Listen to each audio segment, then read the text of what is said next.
में मनोज तिवारी के घर पर हमला हुआ है। नॉर्थ एवेन्यू में थाने से कुछ ही दूरी पर मनोज तिवारी का घर है और कल रात को कुछ बदमाशों ने उनके घर में घुसकर स्टाफ से मारपीट की। इस मामले में ताजा अपडेट यह है कि पुलिस ने 2 आरोपियों को गिरफ्तार कर लिया है। थोड़ी देर में दिल्ली पुलिस प्रेस कॉन्फ्रेंस करेगी।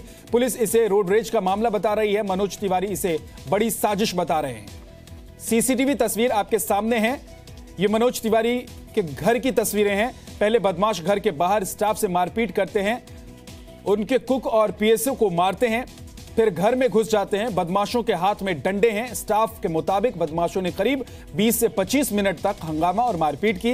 पुलिस आई, लेकिन पुलिस के सामने भी बदमाश स्टाफ को धमकाते रहे। दावा किया जा रहा है कि सीसीटीवी में एक पुलिस वाला भी है जो घर के अंदर बदमाशों के साथ घुसता हुआ नजर आ रहा है। जस्ट 100 कदम दूर एक मेंबर ऑफ पार्लियामेंट के घर में घुस करके बदमाश स्टाफ को मारते हैं, ट्रक से आते हैं और 25 मिनट तक 30 मिनट तक उत्पात मचाते हैं।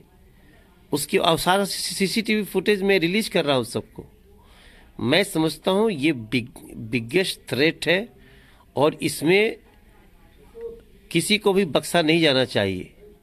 किसी को भी घर में घुस करके मारने का सोच, इतना बड़ा दुस्साहस कैसे कर सकता है? वो गालियां दे रहे हैं, खोज रहे हैं मनोज तिवारी को, तो ये निश्चित रूप से एक बड़ी आपराधिक घटना है। पुलिस के मुताबिक मनोज तिवारी की स्कॉर्पियो कार एक वैगनार से टकरा गई थी, जिसके बाद बदमाश मनोज तिवारी के घर पहुंच गए और मारपीट की। मनोज तिवारी की गाड़ी है और जिस तरह से आप देखेंगे कि किस तरह से यहाँ पर एक्सीडेंट के जो निशान हैं वो गाड़ी पर नजर आ रहे हैं। अगर बात की जाए इस गाड़ी की तो स्कॉर्पियो गाड़ी है, स्टिकर लगा हुआ है, सांसद लिखा हुआ है, बीजेपी का स्टिकर है, सांसद का स्टिकर है और ये बताया जा रहा है कि रविवार देर रात इसी गाड़ी ने वैगनार को टक्कर मारी और उस वैगनार के साथ पूरी जो भिड़ंत होती है इस गाड़ी की, उसके बाद वैगनार में जो लोग सवार थे वो यहां तक पहुंचते हैं। पहले ये कहा जा रहा था कि मनोज तिवारी पर हमला हुआ, लेकिन ये जो गाड़ी है ये साफ दिखाती है कि किस तरह से जो रोड रेज की घटना है वो हुई होगी या किस तरह से एक्सीडेंट हुआ होगा। हमले में मनोज तिवारी के स्टाफ और कुक को चोटें आई हैं। मनोज तिवारी का दावा है कि ट्रक में भरकर बदमाश आए थे। 7 से 8 बदमाश थे और ये बड़ी साजिश है। उन्होंने दिल्ली पुलिस की भूमिका पर भी सवाल उठाए हैं। मनोज तिवारी ने बताया है कि बदमाशों ने घर में घुसकर कमरों की भी तलाशी ली।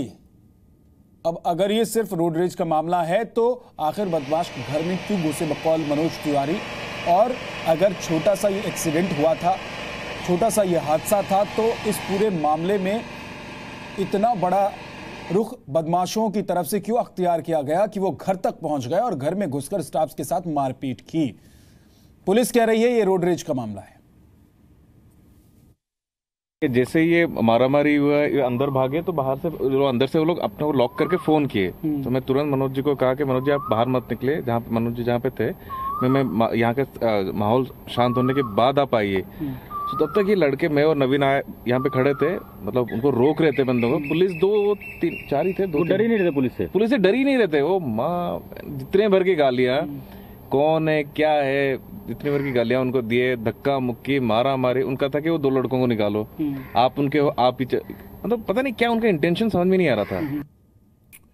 और देर रात मनोज तिवारी के घर पर यह हमला हुआ। कुछ लोग पहुंच गए। रूफी जैदी मौजूद हैं मनोज तिवारी के घर पर ही, सीधे उनका रुख कर लेते हैं। रूफी, पुलिस का बयान अलग है। मनोज तिवारी दावा कर रहे हैं कि उनके घर में घुसकर उनके घर की तलाशी ली गई। कोई बड़ी साजिश हो सकती है। अगर एक छोटा सा एक्सीडेंट हुआ था तो घर तक बदमाश कैसे पहुंच गए? और एक और बात जो मनोज तिवारी कह रहे हैं वो ये कि बदमाशों के साथ पुलिस भी नजर आ रही थी।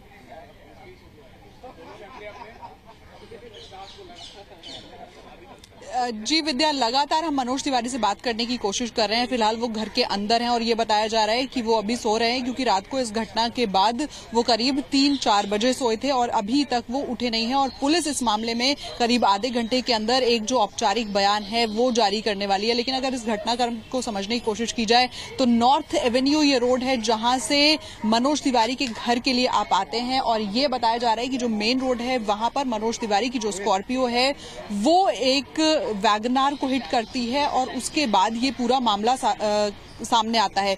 लेकिन सबसे बड़ा सवाल यह है कि अगर रोड रेज की घटना होती भी है तो सांसद के घर में घुसकर जिस तरह से लोगों ने हंगामा किया वो किस तरह से किया जा सकता है, यही सवाल जो है मनोज तिवारी भी उठा रहे हैं कि अगर एक सांसद यहां पर सुरक्षित नहीं है अपने घर के अंदर तो बाकी जो जनता है वो कैसे सुरक्षित होगी। दिल्ली पुलिस को भी उन्होंने कटघरे में खड़ा किया है, लेकिन दिल्ली पुलिस का ये कहना है कि जो लोग आए थे वैगनार में उनका इंटेंशन मनोज तिवारी को हर्ट करना नहीं था, मनोज तिवारी को मारना नहीं था, लेकिन जो रोड रेज की घटना हुई उसके बाद हंगामा जिस तरह से हुआ, बहुत संक्षेप में बताइए कि जो लोग पकड़े गए हैं, जिन 2 लोगों के गिरफ्तार होने की बात की जा रही है, वो लोग कहां से हैं, कौन है, उनके बारे में कुछ जानकारी मिली है क्या?